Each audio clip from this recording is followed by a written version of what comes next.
once again for another night of Facebook Live. I also want to recognize those that catch us on the replay from YouTube and or SoundCloud. I am your host, Aunt Tricia Bray Smith, author, educator, and public speaker.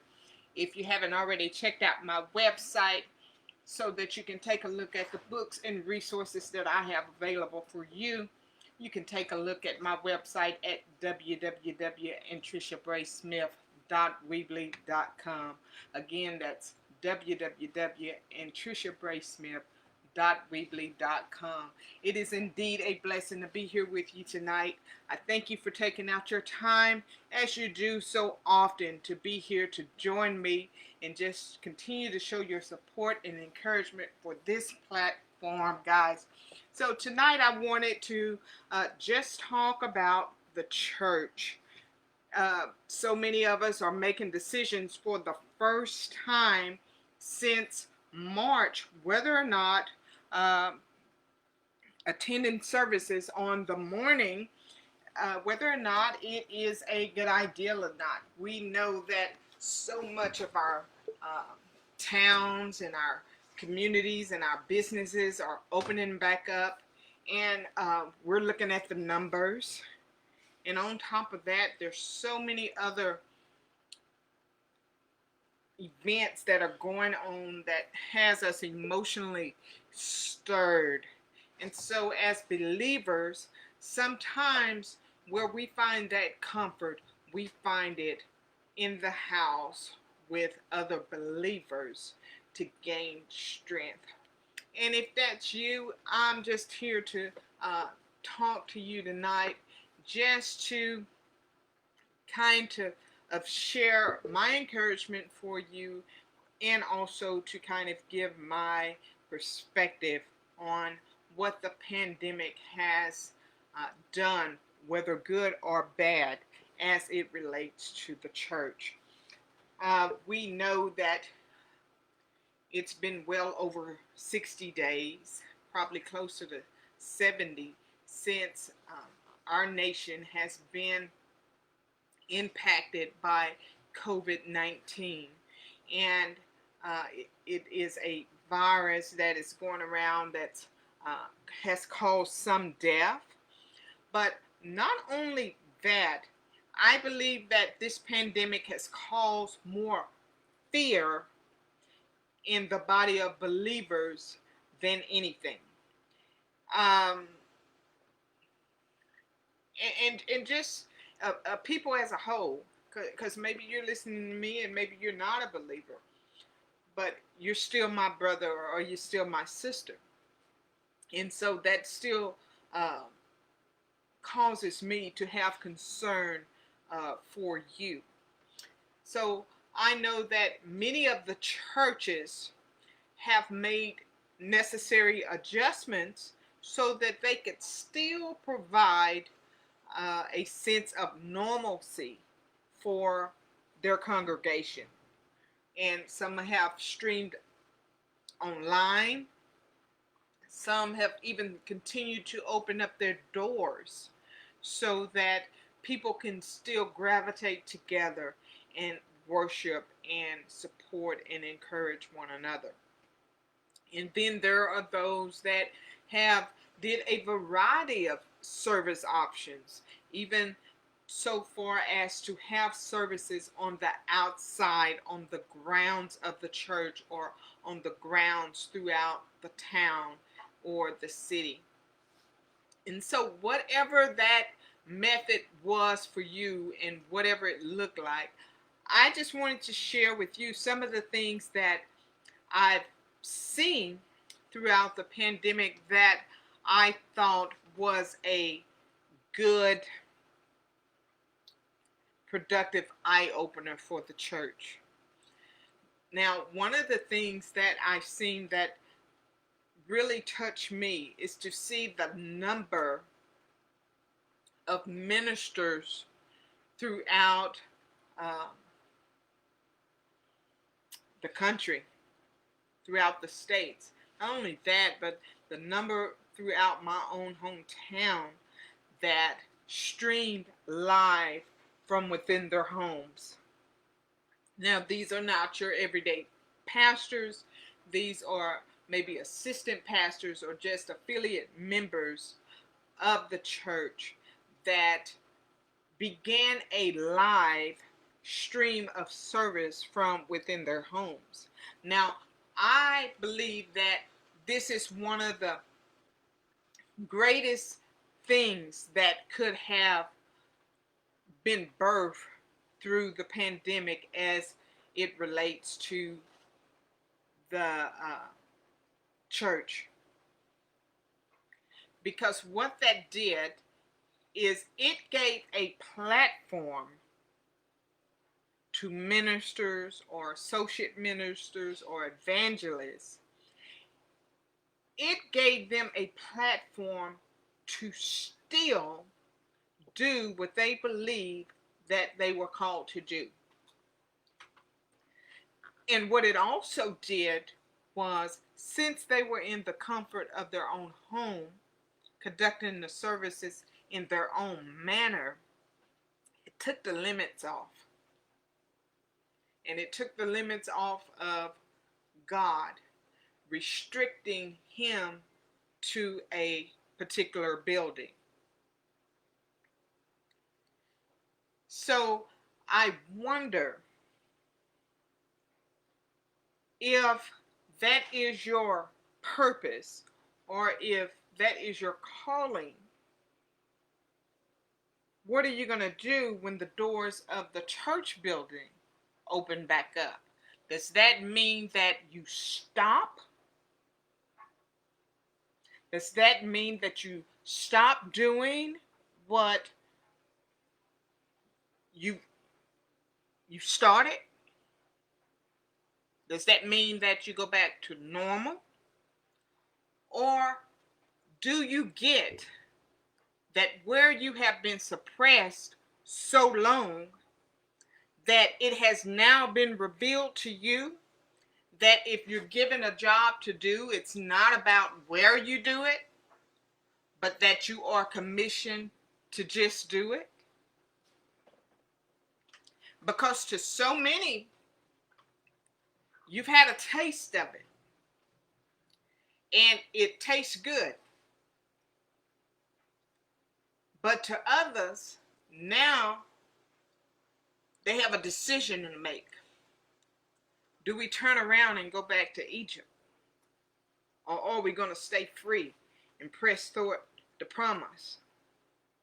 Because I don't believe that you would have took that opportunity to start a platform for such a time as these and gained the trust of the people and gained your audience to then no longer show up because the doors open back up. Because I can almost promise you that people are looking for you. Now, me, myself, I'm not looking to go back to things as normal. I'm looking to keep my eyes open and my ears sensitive to where my Creator is drawing me to. So it's one thing that I want us believers to really take notice of. Have we conformed to being a follower? Or are we learning to be students of learning and taking advantage of the opportunities of where God or your Creator is drawing you to? Because there is a difference. Are we serving man? Are we serving our Creator? Are we following man?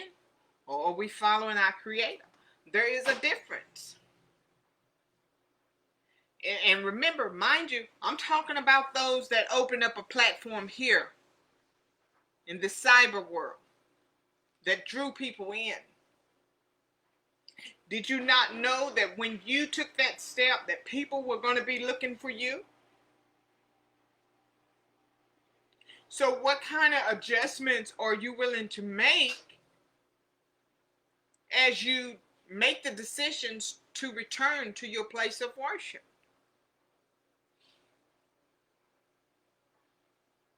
Now, there were some other good things that I saw birth from the church through the pandemic. And it was very controversial between believers. And I did hear some bickering kind of back and forth, guys.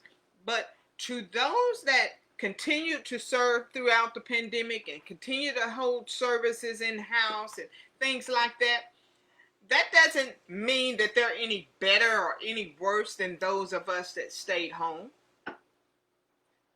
But what it did do is open our eyes and reassure us that we have a choice. We have a choice. And whatever that choice is, it's ours. And it's our will. And it's our unction in which our Creator draw us or not. So it's not for believers to look at one another to say, well, she didn't come to church, or he didn't come to church, or he didn't do this, or she didn't do that, bickering back and forth, thinking that it's going to get us any farther in heaven or any deeper in hell. It just does not work that way, guys. Now, I believe that if you continue to have service or attend services throughout the pandemic, and you feel like you were led to do so, and you've taken the necessary precautions, kudos to you.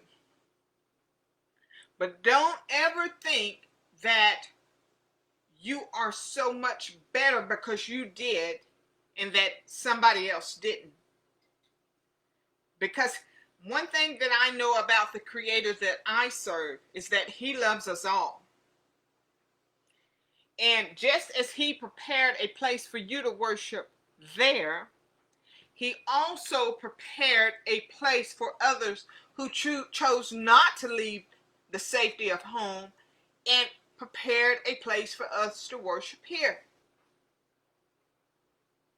So the good thing that comes out of all of that is to know that we have choices. We're not enslaved to conform to what man thinks. We're not. We're all different. We all perceive things different. We all have our own desires and our own needs. And whatever that is for you and whatever it has been, I encourage you to be persuaded by your own mind. Let's not bicker. Now it's not the time to be bickering with one another about who's right and who's wrong. Because it's one thing that I know about our Creator is that He's not just one side. It's not just one way to do it. And remember, He's shown us all of that.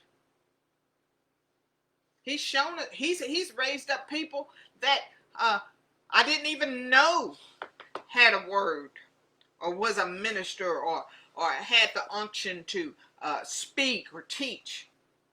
Why we don't know that, and we're here in the same community, attending the same services and worship, why we don't know who have that gift to come and speak and teach?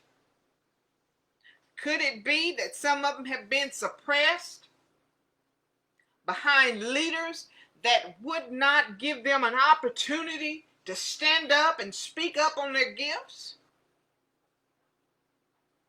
So now you realize that now you don't have to hide behind the shadow of a man or a woman, for instance. I mean, because we have them all. My pastor, she's a woman. She's not a man. but I'm just talking about people in general. So we have people in churches with gifts and talents that has had to sit in the background and never given an opportunity to really stand up and exercise their gifts. And here our Creator is, throughout everything and all the chaos that is going on, has stand up and given you a platform. And my question to you is, what you gonna do with it? What you gonna do with it? Because you can go back to Egypt. You can. And you know how you go back there? It's because your mind has been conditioned just for that place. Or you can continue to do the work and be developed and let God open up the windows and use you for such a time as this. Now, there are also people in the church that throughout all of this, minds haven't changed. Still trying to find fault. Still making excuses. Still judging everybody and everything. Still want a pity party. Still with that same slave mentality. But don't you know that regardless of what you did and how you served through this pandemic, you are still going to be held accountable for what you do and you don't do. And I've said so many times, there are so many things good enough for us to live with, but we sure better not die with it. So for all of you that have sit back and criticized and tell everybody everything that's wrong with everybody else, have you considered yourself? What have you done to improve yourself? What have you done to shift your mindset? What are you going to do differently now that the doors are opening back up? Yes, he spared us. He has spared us all. He's protected us. Whether we stayed in safety or whether we chose to go out, he covered us all. He loved us that much.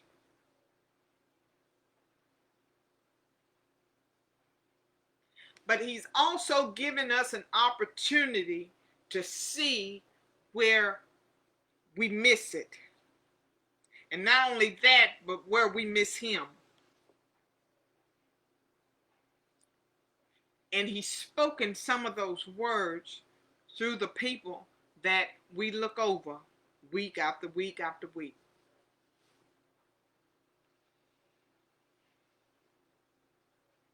So my message to the church, whether you choose to go to service in the morning as places are opening back up,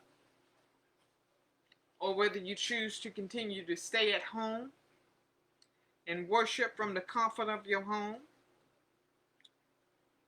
please, by all means, make up your own mind and take the necessary precautions. Because whether you go or whether you stay at home and worship, continue to stream from your own line, it's not going to put you any farther in heaven or any deeper in hell. I can promise you that. At the end of the day, what matters is your heart right? Is your mindset right? Can you love right? Can you live right? At the end of the day, that's it. That's all we have. It's not a competition. It's not a competition. like so many people would have us to believe, competing against one religion against another. If this pandemic didn't teach us anything else, it teaches us we have one creator and we all serve him. And it is what it is. Where he meets you at may be different than where he meets me at, but at the end of the day, he meets us all right where we are. And when he meets us where we are, we grow at our pace, at our level, in our own lane. Stop trying to judge one another. Stop trying to dictate things for everybody else and figure it out for yourself. That's my take on it. We're all the church. Church has nothing to do with a building to where we go worship. And no matter how good we think that worship service is, or that organization of church is, it still has weaknesses. It still has faults. There's good things. There's not so good things. There's none that's perfect. Why? Why is it not perfect? It's because we're human. And at the end of the day, sometimes we're just not perfect people. But our love and respect for one another should be so. We should love and respect one another enough that regardless of where we find ourselves, that we're encouraging and supporting one another. That's what family does. That's what brother and sisterhood does. That's what love does. That's what respect does. So my message to you, as you get up and go to your services in the morning like some of you are, take the necessary precautions. Because whatever it is that we're dealing with, it's not going anywhere. And for you guys that have offered services and messages online, please do not leave your audience high and dry. Please come back and give a word or a message. Give us something. Because we're looking for you. We're looking for you. And did you know that some people were watching you that may never step into a building, but would watch you online, and that their hearts have been pricked, and that their minds have been changed?